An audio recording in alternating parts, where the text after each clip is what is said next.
Ser podcast.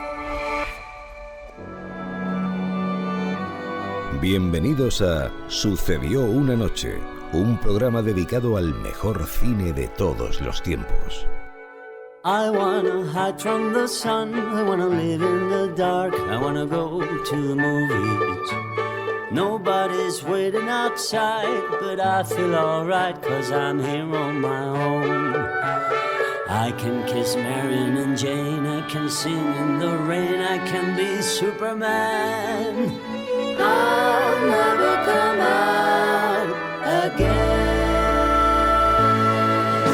Las estrellas míticas, los grandes directores, las películas inolvidables. Dirige y presenta Antonio Martínez. Saludos a todos y bienvenidos a Sucedió una noche, un rápido resumen de contenidos y empezamos enseguida. Os vamos a hablar de algo que sucedió hace ahora 70 años. James Dean se rompió el cuello y se hizo inmortal. Y hace 25 se estrenaba una de las mejores películas de Ales de la Iglesia, La Comunidad. Nunca he estado tan contento y tan orgulloso de cómo han quedado los personajes y las interpretaciones de los personajes, ¿no? Y eso es gracias a este elenco de actores acojonante, ¿no? Charlaremos con el actor, director y showman Alex O'Doherty, y en la sección dedicada al cine de aventuras tenemos una película protagonizada por Daniel Day-Lewis. Yo soy Nathaniel para los ingleses. Ojo de halcón, hijo adoptivo de Chingascook para el pueblo moicano. Sumario presentado, así que comenzamos ya. I wanna hide from the sun, wanna live in the dark, and I'll never come back. El espectáculo está a punto de comenzar, pero no se alarmen ustedes, no les cobraremos la entrada. Lo que el cine nos dejó. Es tan difícil ser alguien que la gente no olvida. Hoy el protagonista de esta sección es uno de los grandes mitos del celuloide. El próximo martes, día 30, se cumplirán 70 años de su fallecimiento.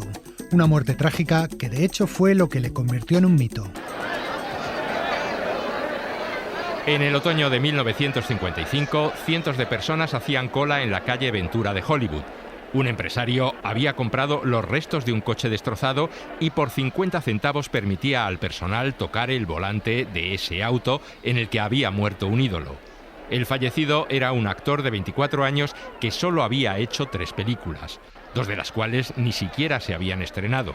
No era una estrella, tan solo una promesa de Hollywood que los productores veían como un nuevo rebelde de tupé rubio y mirada inquietante. Pero es que asusta. ¿Qué asusta, Cal? Sí, cuando te mira. Es igual que un animal. Desde luego a mí me asusta. En realidad no le dio tiempo a ser famoso en vida ni tampoco estrella, tan solo rebelde y de ahí a la leyenda. A young man from a small town with a very large imagination lay alone in his room with his radio on, looking for another station. And when the static from the mouthpiece gave way to the sound below, James Dean went out to Hollywood and put his picture in a picture show. James Dean fue un personaje complejo dentro y fuera de la pantalla. Necesito saber quién soy, quiero descubrir cómo soy, encontrarme. Era introvertido, pero a la vez exhibicionista, a veces encantador y otras insolente. Un inconformista, decían. Quizá por ello consiguió que millones de jóvenes de todo el mundo se identificaran con él. Ven acá, jovenzuelo, ven acá. ¿Me llamas a mí? ¿Por qué has tirado esa piedra? ¿Hay alguna ley que prohíba tirar piedras? Eres un duro, ¿eh? ¡Ven acá!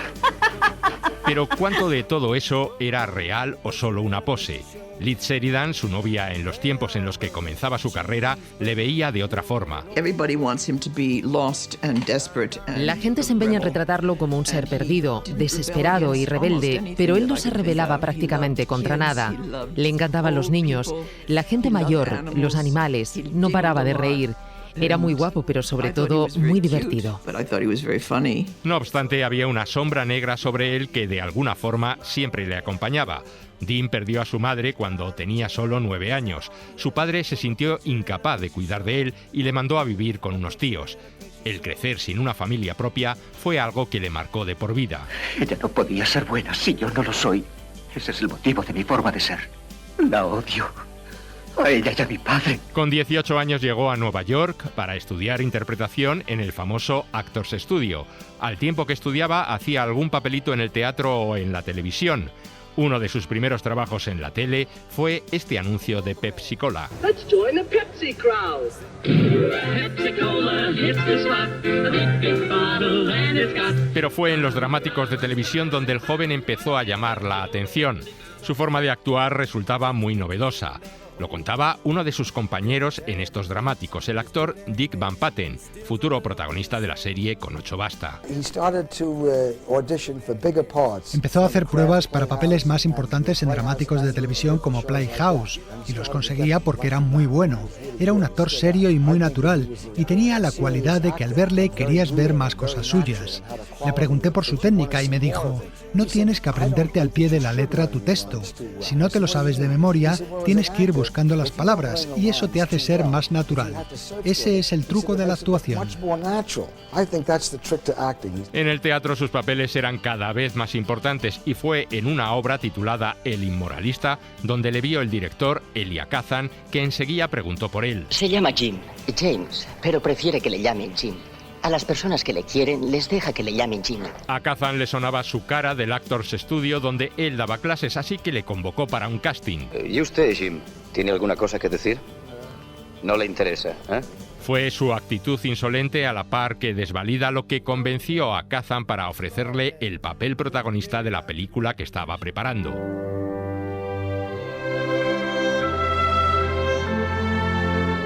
Era Al este del Edén, una adaptación de la novela de Steinbeck que trasladaba a la América profunda el eterno conflicto entre Caín y Abel. Estoy seguro de que los padres reparten lo bueno y lo malo entre sus hijos. A mí me ha tocado lo malo. No digas eso. James Dean interpretaba en ella a un joven atormentado por las preferencias que su padre siempre mostraba hacia su hermano. Es para ti. Todo lo que perdiste en el último negocio.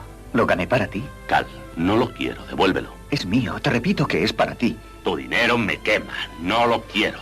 Ya me lo pedirás, lo envolveré bien y lo guardaremos aquí. No lo cogeré nunca. Si me hubieses dado algo como lo de tu hermano, habría sido más feliz. Al este del Edén fue la única película que se estrenó antes de la muerte de James Dean y la que le lanzó a la fama, convirtiéndole en una de las jóvenes estrellas de Hollywood. Tienes mucho éxito con las chicas, ¿eh? ¿Te molesta? ¿Qué va a molestarme? Antes incluso de que se estrenara, Jimmy se metió en el rodaje de su segundo film, Rebelde sin causa, dirigida por Nicholas Ray.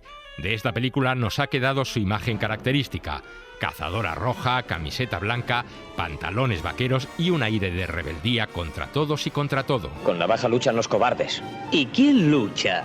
Estamos de exámenes. Es una asignatura divertida. Dale una navaja. ¡Jim! Tú, quieto. Dale una navaja. La película contaba la historia de unos jóvenes inadaptados que solo entre ellos encontraban la atención y el respeto que echaban en falta en sus hogares. La escena más famosa, la del duelo de coches frente al acantilado, simbolizaba el vacío que vivían esos jóvenes y su falta de apego a la vida. Este es el límite. Y puede ser el fin. ¿Sí? Quizá sí. ¿Sabes una cosa? Eres un gran chico. De veras. ¿Y por qué hacemos esto? Algo tenemos que hacer, ¿no crees? En la vida real, a James Dean también le gustaban los coches e incluso participó en algunas carreras de aficionados. Además de cabezota, eres impudente. Pero los estudios eran tajantes, nada de riesgos durante los rodajes, y Jimmy tenía que incorporarse a la filmación de su nueva película, Gigante, una epopeya sureña de disputas familiares y conflictos de clase.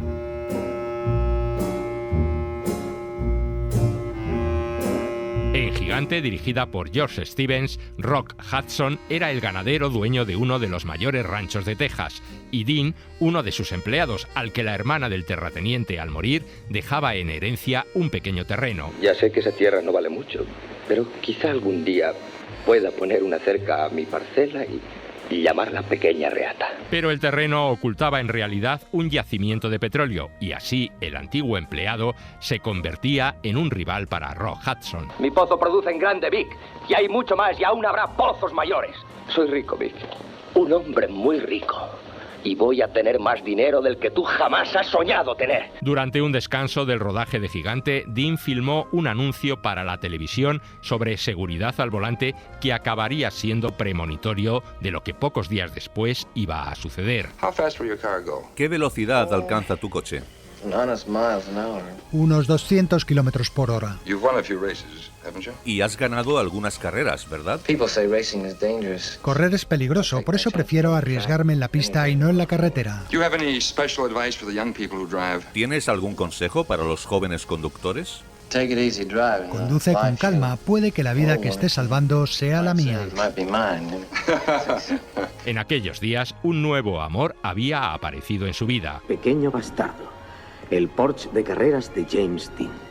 Le puso ese nombre en su propio honor y le pintó el número con el que él corría, el 130. Y es que, a pesar de lo que decía en el anuncio, a Jimmy le gustaba ir a toda velocidad por el asfalto, una costumbre que marcaría fatalmente su destino. Muy bien, allá vamos.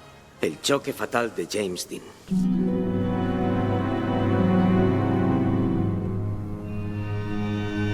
El 30 de septiembre de 1955, James Dean decidió conducir el coche hacia la localidad de Salinas para participar en una carrera. Su mecánico le acompañaba como copiloto. A eso de las 5:30, el sol empezaba a ponerse. El color de la carrocería, gris metalizado, se confundía con el color del asfalto. Era un trecho solitario de una carretera californiana de 2 carriles, la ruta 466. James Dean conducía a más de 200 por hora. A lo lejos vio un automóvil que venía de frente y frenaba para girar a la izquierda. Sin quitar el pie del acelerador, el actor le dijo a su copiloto: No te preocupes que ese tipo nos verá. No te preocupes que ese tipo nos verá. Fueron sus últimas palabras. El otro conductor no le vio y los dos coches chocaron violentamente.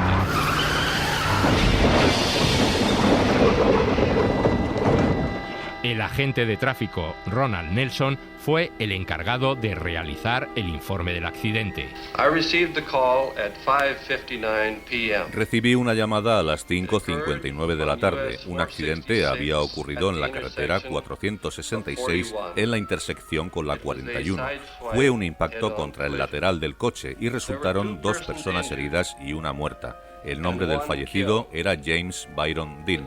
Tenía el cuello roto. Murió en la ambulancia antes de llegar al hospital.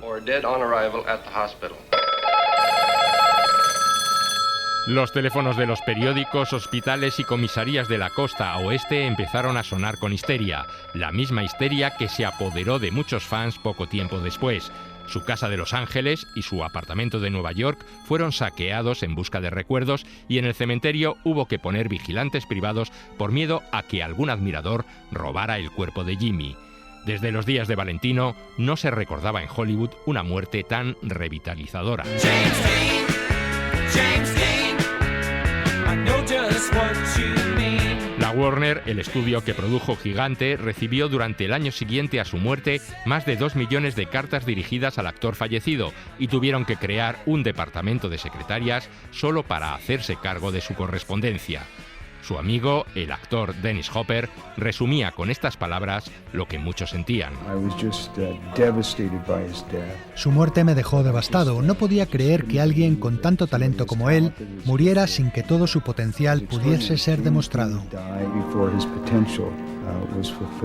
Había muerto el actor, pero había nacido el mito, tal y como dijo el cura que ofreció el funeral en su pueblo natal. Hermanos, la carrera de James Dean no ha terminado. Únicamente empieza ahora. Y recordadlo, el mismo Dios dirige la producción.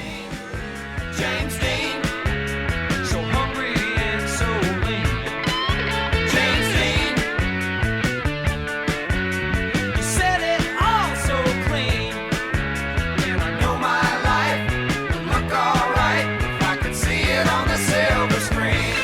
Dejamos a James Dean porque llega el momento de nuestro juego de las películas, que hoy está dedicado a la actriz italiana Claudia Cardinale, que como sabéis ha fallecido esta semana a los 87 años de edad.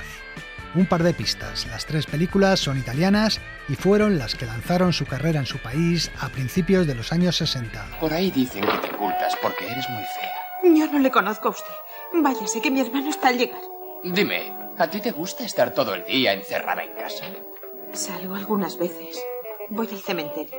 ¡Oh, una bonita diversión!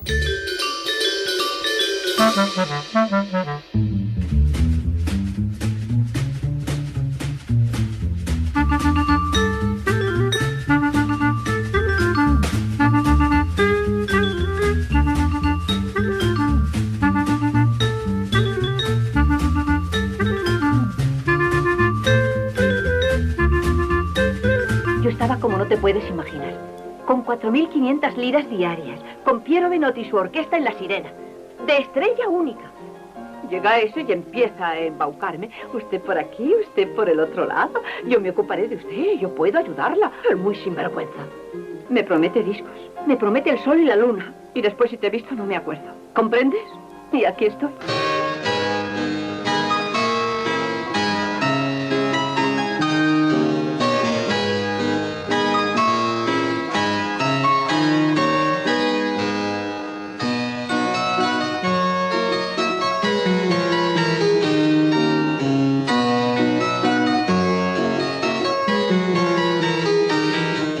Yo no puedo volver, compréndelo. Mis padres no te quieren. ¿Con qué ánimo empezamos una nueva vida?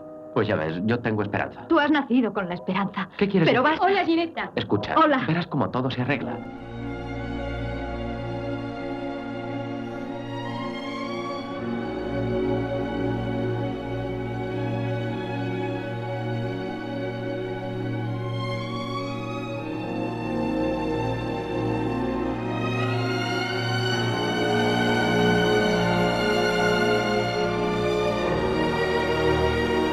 Bueno, esta semana quizá nos haya salido un poco difícil y cinéfilo el juego, pero queríamos hacer con él un pequeño homenaje a la actriz italiana.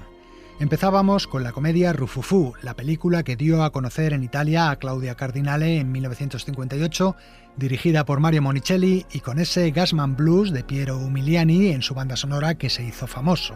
La segunda era La chica de la maleta, una película de realismo social dirigida por Valerio Zurlini en 1961 y en la que la actriz interpretaba a una chica a la que un playboy engañaba con promesas de éxito y luego la abandonaba.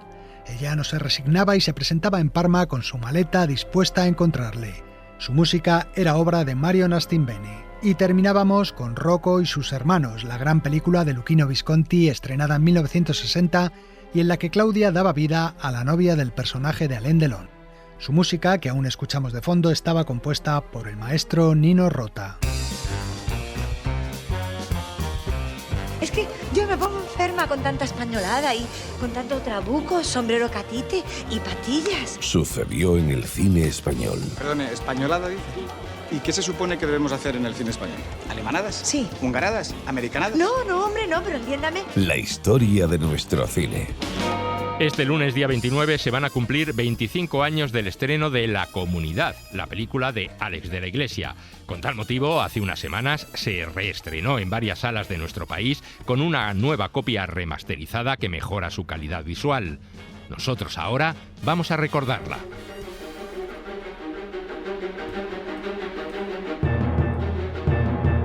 Un individuo mata a su vecino porque ponía la música muy alta. Un hombre con síndrome de Diógenes acumula 3 toneladas de basura en su piso. Apuñala a su vecina porque no le saludaba en el ascensor.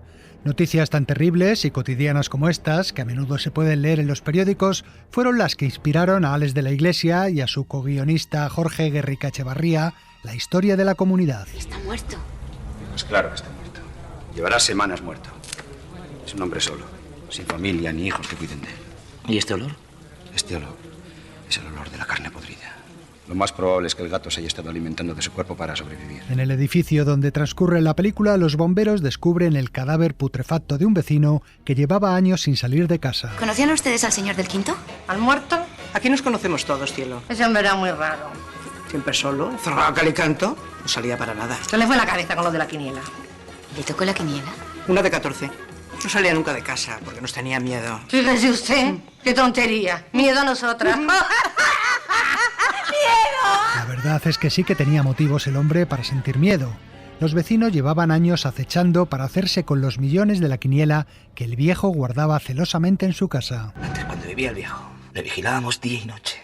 Todos los días, durante años. ¿Cómo sabían que tenía el dinero en su casa? Un día vinieron los del banco y le entregaron 2 enormes sacos delante de todo el mundo. Antes todo era como un sueño. Una ilusión que nos ayudaba a vivir. Esperar el día de su muerte y hacer más con el dinero de la quiniela.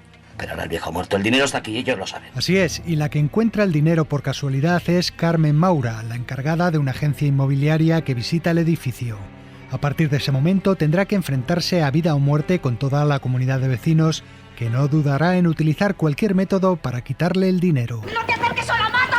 Julia, tú no eres una asesina, tú no quieres matar a nadie. Pero vosotros sí, quítate de medio. Voy a salir de aquí y pienso pasar por encima del que sea. Dame la maleta. ¡Y una mierda! La película funciona como una fábula sobre la mezquindad del ser humano, una historia sobre la avaricia y cómo ésta despierta el lado más oscuro de las personas. Alex de la Iglesia. Esta es una película de un montón de gente encerrada en una situación absolutamente angustiosa, ¿no? O sea, todo el mundo es monstruo de todo el mundo. Todo el mundo se odia, todo el mundo quiere conseguir lo que el otro no tiene y además entre ellos en sí mismos hay unas relaciones de odio que vuelven loco al personal. ¿Cómo puedes pensar eso de nosotros? Somos personas normales, como tú. ¿Normales? Habéis matado a Domínguez y ahora me queréis matar a mí. Tienes razón. ¿A qué viene todo esto? Lo que hay que hacer es acabar con ella, cortarle el cuello, ¿qué cojones? ¡Castro, cierra la puta boca! A mí lo que me gusta de las películas es que los malos tengan todo el derecho del mundo. Cuando de pronto el tío que te quiere quitar el dinero tiene razones para quitártelo y tan poderosas como las tuyas, es un problema moral. Usted es un farsante y un ladrón, como yo, como todos. No, yo no soy un ladrón. Tengo derecho. Hicimos la quiniela juntos, como quien dice. Sin mí no habría acertado un solo resultado. La idea de la comunidad surgió también como una apuesta, cuando Alex de la Iglesia le dijo a su productor, Andrés Vicente Gómez, que era capaz de hacer una película de suspense en un solo decorado. Me lo planteé como una especie de ejercicio, o sea, como vamos a ver cómo resolvemos esto, ¿no? Cómo se puede hacer una película dentro de un edificio sin salir, ¿no? Prácticamente toda la película transcurre en el edificio, un viejo inmueble del centro de Madrid que fue transformado en un enorme plató vertical con paredes de quita y pon, que lo convirtieron en una especie de réplica a tamaño natural de la fachada del 13 Rue del Percebe de los Tebeos. El trabajar en decorados le permitió a Alex olvidarse de aspectos como la iluminación o el sonido, de los que se encargaba su equipo, y centrarse en lo que más le interesaba. Entonces tienes mucho más tiempo para dedicarlo a los actores. Y yo creo que en esta película se nota. O sea, he tenido más tiempo para trabajar con ellos y sobre todo más tiempo para disfrutar haciendo cine. Eso es algo que ocurre cuando ruedas en un decorado. Yo creo que ha sido una ventaja. El director buscó, para dar vida a este vecindario tan particular, un tipo de reparto muy concreto. La película es muy teatral, entonces quería que tuviera actores teatrales, quería que hubiera gente que estuviera acostumbrada a trabajar en teatro y sobre todo quería gente que llenase de alma y mala hostia a los personajes que yo había creado, ¿no? En la comunidad nos encontramos con actores como Marta Fernández Muro, Jesús Bonilla, Kitty Mamber, Paca Gabaldón, algunos ya desaparecidos como Manuel Tejada o María Asquerino. Pues a un ser siniestro, como casi todos. Bueno, casi no, todos somos muy siniestros. Emilio Gutiérrez Cava es el personaje que lleva la voz cantante entre los vecinos. Soy Emilio. El administrador, encantada. Todos los de la fiesta son vecinos, ¿no? Siempre nos ha interesado mucho el bien común, el interés que todos tenemos por el edificio. Algunos hemos vivido aquí desde siempre. Emilio es el malo cerebral, es un tío que, pues bueno, pues que intenta hacer las cosas bien, ¿no? En el polo opuesto está el también ya desaparecido Sancho Gracia. Castro, el personaje de Sancho, ya es el malo físico, ¿no? Es el tío que quiere acción, que quiere solucionar las cosas rápidamente y con una buena hostia, ¿no? Con esta pinta que me han puesto, que parece un facineroso, bueno, en realidad hago de facineroso, de un individuo muy extraño y aparte de eso, facineroso. Hay también otros actores que ya habían trabajado con Alex de la Iglesia, como Enrique Villén o Terele Pávez. Joder, Terele es que siempre la hago hacer de supermala, ¿no? Entonces estoy deseando darle un papel que no sea así. Cuidado, te va a dar usted una hostia. ¿Y más que te tenía que dar? Que en cuanto veis un par de tetas. Y vista ahora la película, nos brinda la oportunidad de contemplar en sus primeros papeles a actores hoy en día muy consolidados, con personajes que apenas tienen una o dos escenas. Antonio de la Torre hace de camarero y Luis Tosar de policía. Lo mejor será que vayamos a comisaría. ¿A comisaría para qué? Para tomar la declaración. Son las diligencias previas. Sin la declaración de los testigos no se puede hacer nada. Pero la estrella indiscutible de la película es Carmen Maura. Julia García, de la agencia. Ya podéis perdonar, pero precisamente estaba hablando con un cliente que está súper interesado en este piso. Es una auténtica maravilla, no sé si os lo he dicho. Venid, vamos. Sí, nos lo ha dicho, sí. Por teléfono. Alex de la Iglesia decía que de no haber podido contar con Carmen no hubiera hecho la película. Pero lo cierto es que la actriz no se hizo de rogar. En cuanto leyó el guión, le dio el sí al director. Él se mueve en un terreno de mezcla de surrealismo con realidad, drama con comedia, violencia, con cosas súper matizadas. Y eso es un terreno donde yo me muevo muy bien. Y además es lo que más me divierte hacer del mundo. El suyo no era un papel fácil. Tenía que ser capaz por igual de hacer reír y de transmitir un enorme terror.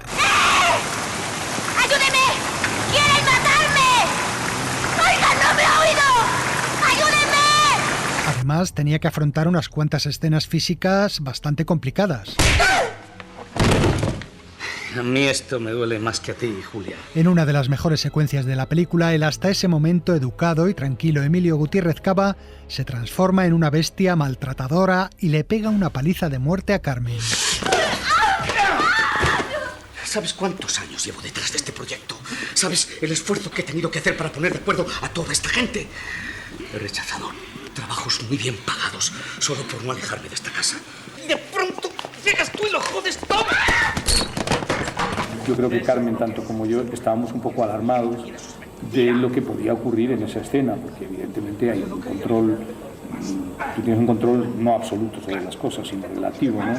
Y había golpes, patadas, caídas que podían ser muy violentas y que gracias a los dobles, que también tuvieron mucho que ver en esta historia y también gracias a que lo hicimos con un exquisito cuidado, pues tanto ella como yo pudimos salir indemnes de la antológica paliza, ¿no?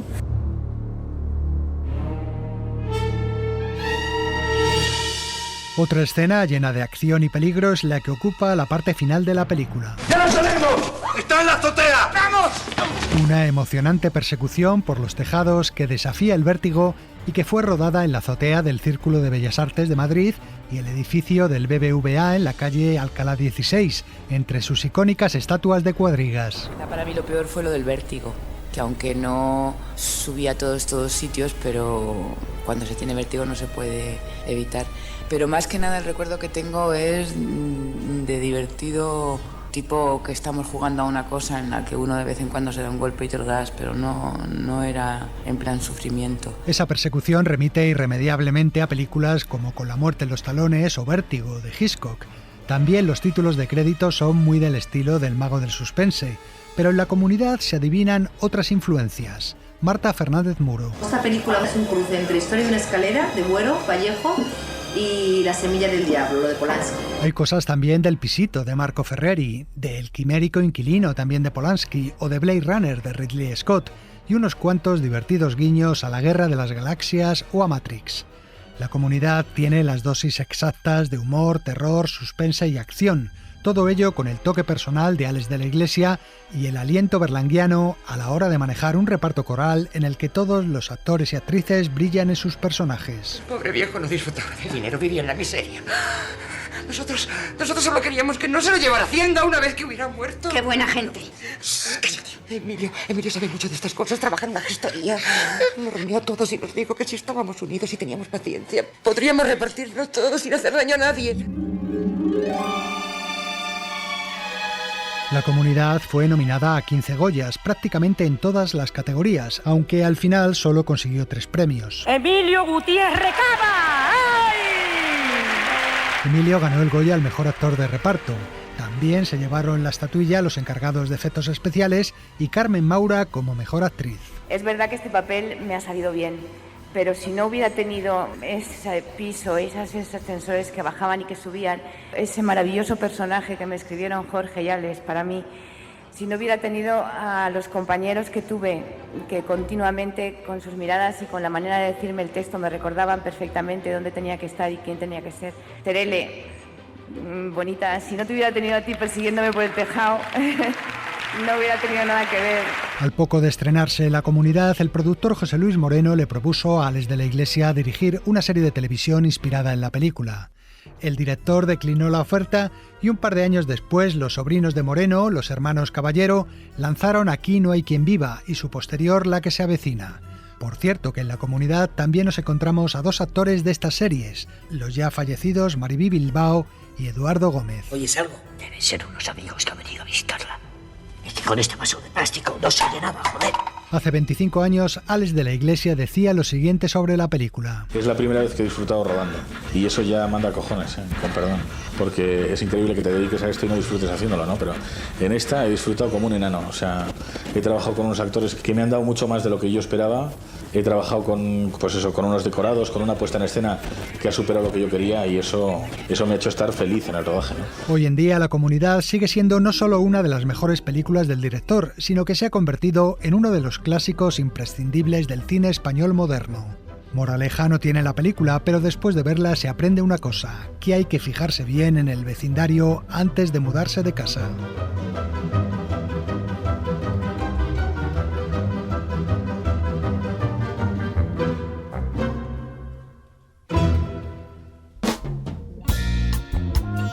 Si ese avión despega y tú no estás a su lado, te arrepentirás. Tal vez no hoy ni mañana, pero sí muy pronto y para el resto de tu vida. El cine de su vida. Es de Casablanca. Toda mi vida he estado esperando decirlo. Hoy charlamos con Alex O'Doherty, el actor y cantante que ayer inauguró el Festival de Cine Documental de Cádiz Alcances, con su película De todos lados un poco, un film en donde rastrea el origen de su apellido, O'Doherty. Se trata de un divertido viaje sobre sus orígenes familiares que le lleva a Irlanda, Vigo y México. Un documental que nos habla de que todos, al fin y al cabo, descendemos de emigrantes y que podemos emigrar a otras partes del mundo. De todos lados un poco se va a poder ver a lo largo de octubre y noviembre en ciudades como Córdoba, Jerez, Sevilla, Bilbao, Madrid, Vigo y Zaragoza, coincidiendo con las actuaciones del propio Alex O'Doherty. Yo y mi imaginación hacemos muchas cosas cuando estamos solos los dos. Mi idea era hacer el vídeo de YouTube y ya está. Pero claro, cuando se me ocurrió grabar a mi padre y ver el otro así, digo, ya era como ni una cosa ni la otra. Hola, soy Alex O'Doherty y llevo toda la vida deletreando mi apellido. Y tampoco soy el único. Millones de personas cada día en todas partes del mundo tienen que deletrear su apellido. Y entonces ya tuve que pasarme ya al otro lado. Cosa que me alegro en el fondo, porque lo que he vivido rodándolo y lo que estoy viviendo ahora, presentándolo y viendo también cómo reacciona la gente, está haciendo que merezca todo la pena, la verdad. Soy español porque nací en San Fernando, Cádiz. Y deletreo mi apellido porque no es español. No, es de Irlanda. Ha sido un guión que se ha ido construyendo a medida que han ido pasando las cosas. Al principio solo grabé la entrevista con mi padre en mi casa. Bueno, vamos a empezar a contar un poco la historia de los O'Doherty. Muy bien. Cuando tú eras chico y te llamaba la atención, ¿preguntaste a tu padre de dónde viene el apellido? Sí, eso lo hemos hecho, sí, no todo, casi todo, ¿no? Y ese verano me fui por primera vez a Irlanda. Ahí grabamos más cosas. Las navidades siguientes hice la charla para toda mi familia. Y al verano siguiente me fui a México, Irlanda. La verdad es que yo quería hacerme un test de ADN, lo reconozco. Porque aunque ya sabía que venía de Irlanda, quería saber de dónde más procedía. Tenía mucha curiosidad. Que parece que nuestro origen es solo el del apellido de nuestro padre. Pero tenemos muchos más apellidos, aunque no los conozcamos. Y si cada apellido viene de un sitio, procedemos de muchos sitios, ¿no? A pesar de que yo tenía muy claro que quería tener los testimonios de gente que, como yo tenía apellidos raros, pero que evidentemente los escogía a ellos con la intención, sabiendo que procedían de otros países distintos, que tenían otras características. Mi nombre es Alberto Joly. Yo nací en Barcelona, pero la verdad es que no me siento de ningún sitio, ¿no? Porque vas a Corea, que de ahí son mis padres, y nadie te identifica como coreano. Y en España, pues todo el mundo te señala y te dice que eres chino. Y soy actor y artista marcial. Pero claro, lo que allí contaron ellos fue mucho más allá de lo que yo había pensado, ¿no? Y ahí surgió el tema del racismo y de los problemas reales de ser descendientes de inmigrantes que yo no había tenido. Yo creo que al final es integrarme en mí, ¿no? Es entender ese viaje, entender esas partes que forman de mí, reconciliarme con todo ese enfado, con toda esa ira, con todas estas cosas, con todo ese odio que he recibido también, con ese racismo. Y estoy en ese viaje, estando bien conmigo y entendiendo bien quién soy y dónde vengo. Porque en mí todo ha sido anécdotas divertidas, al ser de Cádiz además, y tener esta cara y ese apellido, pues no me provocó nunca ni discriminación, ni comentarios extraños, ni aparte de la tontería de dónde viene tu apellido, esto es muy raro, deletréalo, no sé qué. Además ni siquiera mi apellido rima, o sea que tampoco me pudieron sacar ni una rima, ¿sabes? Así que, claro, cuando ya empezaron a contarme su infancia y cómo ellos, lo del apellido era más anecdótico para ellos que luego el resto, ¿no? Niña de chocolate, belliquito, pizzicato, es posible que me mate un poquito, solo un rato. Que tú seas de Málaga y descubras que tienes familia que emigró de Jaén, ya me vale, ¿sabes? Ya para justificar lo que quiero decir, que es que alguien tuvo que abandonar su casa donde nació y estaba muy bien para buscar un sitio mejor donde vivir, y que realmente se nos olvida. ¿Se nos olvida o no queremos saberlo, no? Mi bisabuelo tuvo una fuerte vinculación con el Partido Republicano de San Fernando. Este detalle es una de las razones por las que hoy en día existe una rama bastante extensa de Odohertis en México. Estamos muy cómodos y vivimos muy bien y por eso no queremos que se nos perturbe, ¿no?, esta paz que tenemos. Por eso somos muy fáciles también de convencer cuando nos lanzan discursos de odio y nos atemorizan, y de miedo, sobre todo de odio y miedo, ¿no? Nos meten miedo para que odiemos y en la mayoría de los casos lo consiguen. Y consiguen hacerte creer que nos van a robar y nos van a echar de nuestras casas y nos van a quitar pues este status quo que tenemos tan bueno, que lo tenemos gracias posiblemente a que alguien tuvo que abandonar su casa. Esto es un círculo que constantemente, y la gente, yo creo que muchos no quieren mirar atrás para no darse cuenta de que somos iguales, pero no queremos perder estos privilegios que tenemos. Apenas nos pusimos en 2 pies, comenzamos a migrar por la sabana, siguiendo la manada de bisontes, más allá del horizonte, a nuevas tierras lejanas. Como director dirigí un corto hace 20 años y ya ni me acordaba, y era muy diferente, ¿no? Entonces ahora pues es otra experiencia distinta que también me viene bien después de estos años que he estado más dedicado a los monólogos y a la música.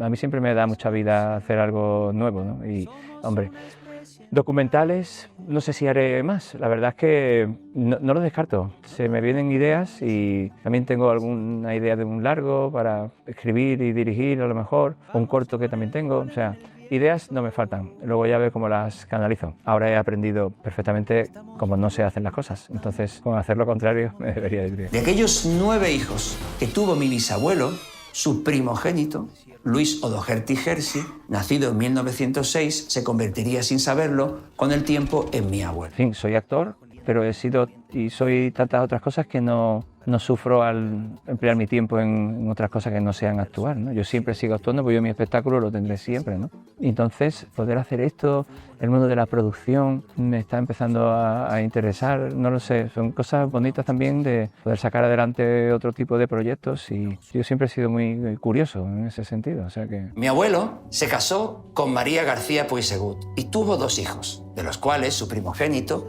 Luis Odoherty García, nacido en 1933, es mi padre, a quien todos conocéis. Yo ya sé que esto, haga yo lo que haga en un futuro, va a ser una de las cosas fundamentales que yo he hecho en mi vida. Porque hubiera sido una cosa de la que me hubiera arrepentido mucho no haber hecho, sobre todo en vida de mi padre, ¿no? Si yo esto lo hubiera recogido dentro de 10 años, cuando ya mi padre hubiera fallecido, y aunque lo hubiera hecho, no hubiera sido lo mismo que poder haberlo hecho con él, para él, y que él lo hubiera visto como lo ha visto. Si alguien tiene algo que le gustaría hacer para sus padres, que lo haga lo antes posible. Yo tenía proyectos de escribir una serie y una película y hacer otro tipo de...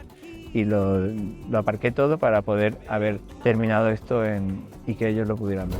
Yo no soy de aquí, pero tú tampoco, de ningún lado del todo, y de todos lados un poco. Sucedió una noche. El cine clásico en la SER. Jack Bourbon presenta En pos de la aventura. ¡Rumbo a estribor! ¡Arriba con esas velas! ¡Ya no hay cadenas que nos aten! Las mejores películas de un género emocionante y liberador. No dormiré en toda la noche. ¡Menuda aventura! ¿Qué tal, amigos? El género de aventuras no tiene unos límites claros. Se entremezcla con el western, el cine bélico, el cine épico o el histórico. En la película que os traigo hoy hay escenas de batalla entre 2 ejércitos y sin embargo no se considera un film bélico, ya que la tradición cinematográfica reserva ese término para las guerras modernas, mientras que los conflictos armados anteriores al siglo XX se encuadran en el cine histórico o el de aventuras. También hay en esta película indios, caballos y tiros, y sin embargo es muy diferente al cine que transcurre en el salvaje oeste, que es el escenario habitual del western. Os estoy hablando de El último mohicano, película estrenada en 1992 con un reparto encabezado por Daniel Day-Lewis y Madeleine Stowe, y con la que despuntaba en el cine el director Michael Mann, futuro realizador de títulos como Hit, Collateral, Ali o Ferrari.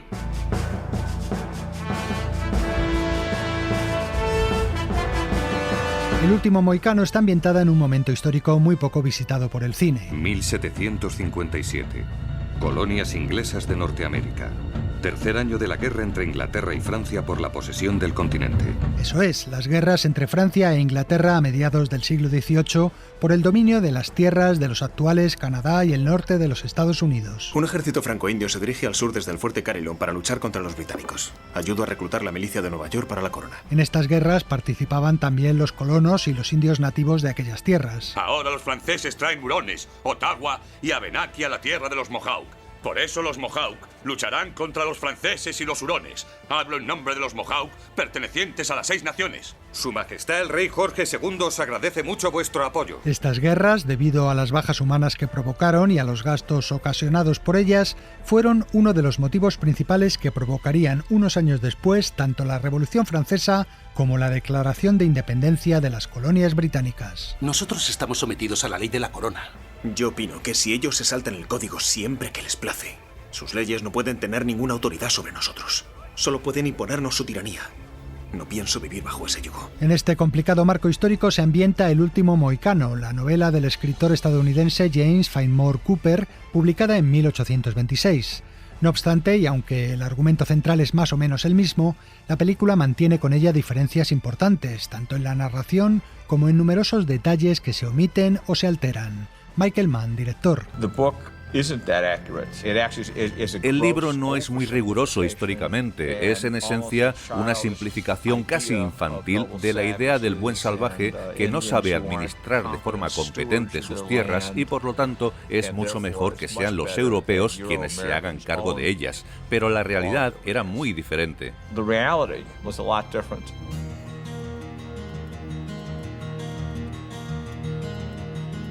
A pesar de la ambientación histórica, el eje central del argumento del último mohicano es algo tan universal y atemporal como una venganza. ¿Por qué odias tanto a Cabeza Gris, Magua? Cuando muera Cabeza Gris, Magua se comerá su corazón. Antes de que muera, sus 2 hijas caerán bajo el cuchillo de Magua, para que Cabeza Gris sepa que su descendencia se habrá perdido para siempre. Un guerrero de la tribu de los hurones que luchan al lado de los franceses odia al coronel británico, ya que le hace responsable de la muerte de su familia. Por eso organiza una emboscada para asesinar a sus hijas. ¡Compañía! ¡Diríjanse aquel claro! ¡Derecha, hacia la derecha! Sin embargo, estas son salvadas en última instancia por 2 indios mohicanos, los últimos de su tribu, a los que acompaña su hijo adoptivo, un hombre blanco llamado Ojo de Halcón, al que da vida Daniel Day-Lewis. ¡Alto, quieto! ¡Los necesitamos para huir de aquí! ¿Por qué sueltan los caballos? Seguirán su rastro. Los oyen a distancia. Nos dirigíamos al fuerte William Henry. Los llevaremos al fuerte. Tenemos que irnos de aquí, a no ser que prefieran esperar a que aparezcan más hurones. A partir de ahí se inicia una historia en la que se mezclan por igual la aventura y el romance, cuando Ojo de Halcón y la hija mayor del coronel, interpretada por Madeleine Stowe, se enamoran. Yo os cubriré desde el bastión.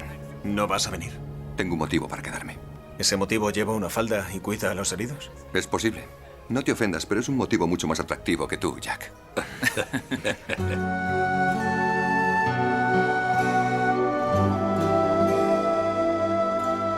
El último mohicano tiene ese tono melancólico, emotivo y algo místico que ya vimos en otras películas de aquellos años como Bailando con Lobos. El pueblo de mi padre dice que cuando nació el sol y su hermana la luna, su madre murió. El sol le ofreció a la tierra el cuerpo de su madre, del cual surgió la vida, y de su pecho extrajo las estrellas y las lanzó hacia el cielo nocturno en memoria de su espíritu. Ahí tiene el monumento a los Cameron. Y también a mis padres. Es una película de aventuras que se nutre de la épica de la frontera. ¿Por qué razón vivía esa gente en un lugar tan indefenso? Después de 7 años de servidumbre en Virginia, vinieron aquí porque la frontera es la única tierra disponible para los pobres. Aquí no están en deuda con nadie, ni piden permiso para vivir. Y también del conflicto bélico entre británicos y franceses. ¿Puedo preguntarle cuál es la situación, señor? He visto a los franceses operando en las montañas. La situación es que su armamento supera el nuestro en tamaño y cantidad. Sus tropas cavan 30 yardas de trinchera al día. Cuando estén a 200 yardas del fuerte y a pleno alcance, traerán sus morteros, bombardearán nuestros muros con explosivos y nos arrasarán. Pero al mismo tiempo es una película con un potente romanticismo, diferente, lleno de miradas y silencios. ¿Qué está mirando, señor? La mira usted, señorita. Michael Mann de nuevo.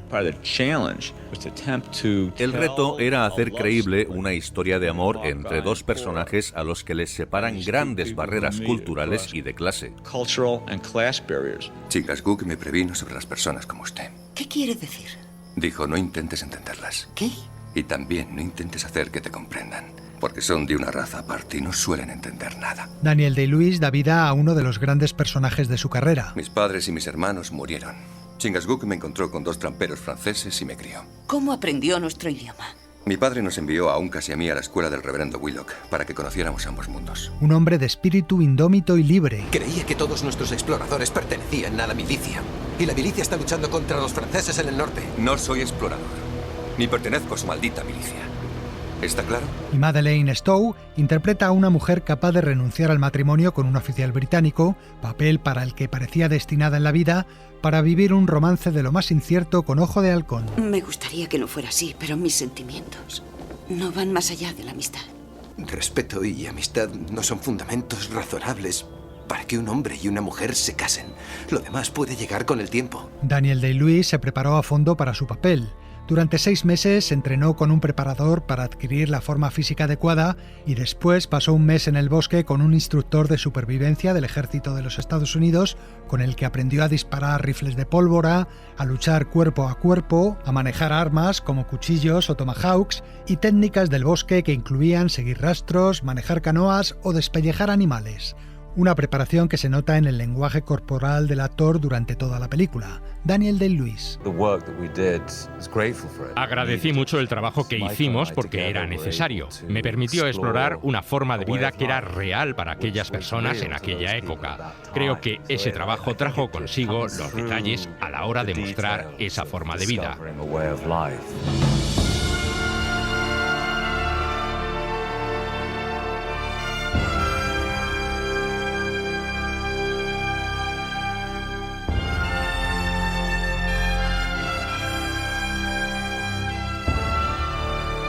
La historia que cuenta El último mohicano está ambientada en el condado de Albany, al norte del estado de Nueva York, pero la película no se rodó allí, sino a unos 1000 kilómetros de distancia, en Carolina del Norte, ya que los bosques de esa zona se parecían más a los bosques primarios que había a mediados del siglo XVIII.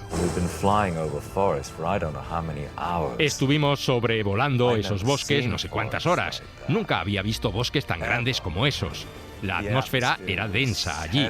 Y recuerdo una sensación de sofoco cuando aterrizamos al pensar que nos internábamos en ellos y no saldríamos de esos bosques en 6 meses. El rodaje empleó a más de 900 indios nativos americanos, la mayoría de ellos de la nación Cherokee. Entre todos destaca especialmente el actor Wes Studi, que da vida al villano de la historia. Magua tiene un corazón retorcido. Podría ser la causa de su perdición. Según contó Wes Studi, en la película él habla en su Cherokee natal, pero hay otros actores y extras que lo hacen en el lenguaje Mohawk o en el Lakota Sioux, según las lenguas maternas de los pueblos a los que pertenecen. Aunque ese es un detalle que pasa desapercibido a los espectadores no indios. Magua Raininanagua Sonererago, Unokwe, Kinekashiana. Disculpa, ¿qué has dicho? Magua ha dicho, entiendo su lengua, muy bien. La película tiene varias escenas que han quedado grabadas en el imaginario cinéfilo, como la violenta emboscada contra los ingleses a la salida del fuerte o la escena de la cascada. Madeleine Stowe. Acabamos una escena y fuimos a la siguiente localización sin ninguna idea de cómo sería. Cruzamos varias colinas y de repente vimos esa enorme cascada de agua. Entonces Michael dijo, ok, vamos a filmar dentro de ella. ¿Cómo?, le pregunté. Sí, vais a entrar dentro de la cascada. Así que lo hicimos, escalamos las piedras mirando con terror al río salvaje que se veía abajo. Y es que no había otra, era simplemente un nuevo reto. Con suerte se imaginarán que hemos parado las canoas y continuado. Y con mucha suerte creerán que hemos caído por la cascada. Esperemos que pasen de largo. Dentro de esa cascada, como decimos, tiene lugar una de las secuencias más recordadas del film. Aquella en la que Ojo de Halcón, unos segundos antes de saltar al río, promete a la chica que no le abandonará e irá a buscarla donde sea. Si ocurre lo peor, si solo sobrevive uno de los dos, algo del otro pervivirá. No, salva tu vida. Pase lo que pase, tienes que vivir. Iré a buscarte. Por mucho que me cueste, por muy lejos que estés. te encontraré. El último mohicano funcionó bien en taquilla y ganó el Oscar al mejor sonido, pero quedó eclipsada por Sin Perdón, que fue la gran película americana de aquel año, 1992. No obstante, con el tiempo se ha ido reivindicando como una de las películas insignia de la década de los 90.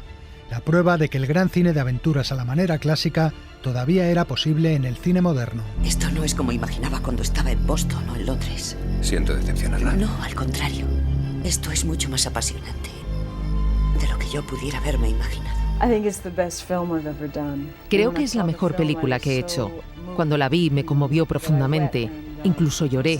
Es ese tipo de películas que no te llegan tan a menudo. Y no podemos olvidarnos de la música, una de las joyas de la película, compuesta por Trevor Jones y Randy Edelman.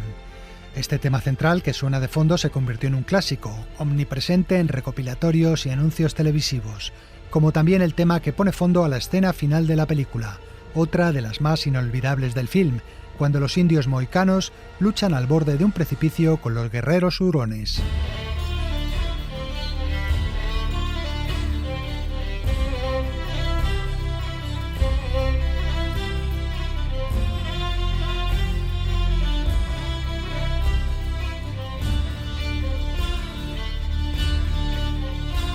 Se trata de uno de esos momentos inolvidables de fusión entre música e imagen, ya que la lucha transcurre en silencio, sin un grito, sin una sola palabra. Es la música, con su carácter reiterativo, lo que da sentido y emoción a esa última pelea. Finalmente, tanto el jefe hurón como el joven mohicano mueren en el combate, y su padre reza la oración final, sabiéndose el último de su raza. Gran espíritu creador de toda vida. Un guerrero va hacia ti rápido y directo como una flecha lanzada al sol. Dale la bienvenida y déjale ocupar su lugar en el fuego del consejo de mi pueblo. Es Uncas, mi hijo. Dile que tenga paciencia y pídele a la muerte que venga, porque todos están ya contigo menos uno. Yo, Chingas Hun, el último mohicano. Del último mohicano se han hecho varias versiones, 3 en la etapa muda y otras 4 más en la etapa sonora. Incluso hay una versión española dirigida en 1963 por Mateo Calvo. Además, hay varias películas para televisión y series. Sin embargo, desde Daniel Day-Lewis, nadie más ha vuelto a encarnar al famoso Ojo de Halcón en el cine. Por cierto, que ya sabéis que el actor ha vuelto a las pantallas. Hace 8 años anunció que se retiraba definitivamente. Sin embargo, esta misma semana se ha proyectado en el Festival de Nueva York la película Anémone, con él en el reparto y dirigida por su hijo Ronan, que es quien le ha convencido para volver al cine. Dentro de unas semanas la película se estrenará en todo el mundo. En fin, amigos, hasta la semana que viene.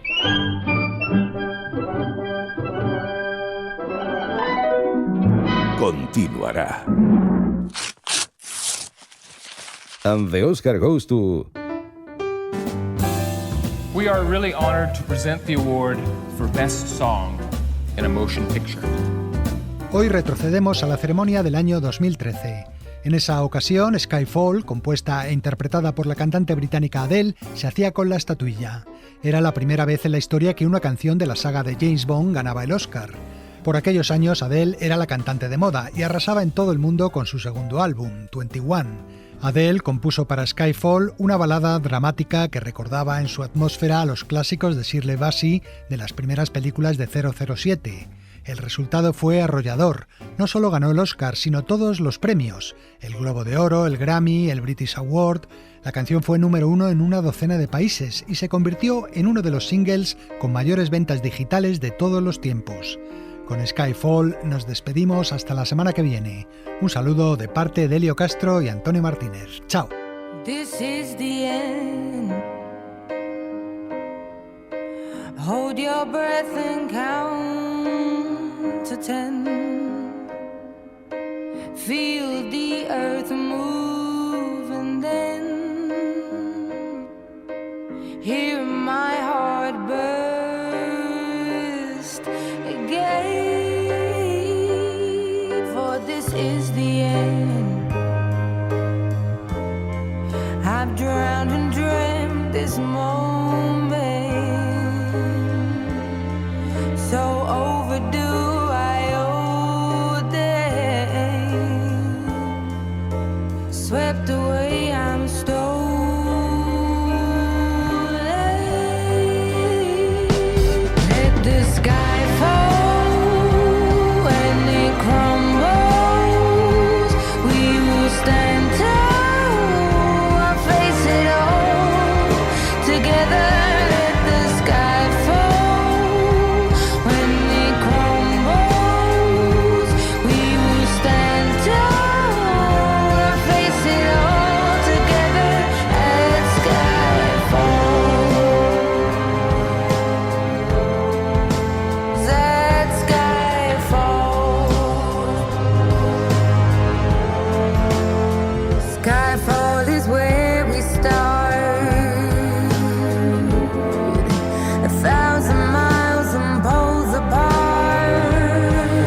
Para no perderte ningún episodio, síguenos en la aplicación o la web de la SER, Podium Podcast o tu plataforma de audio favorita.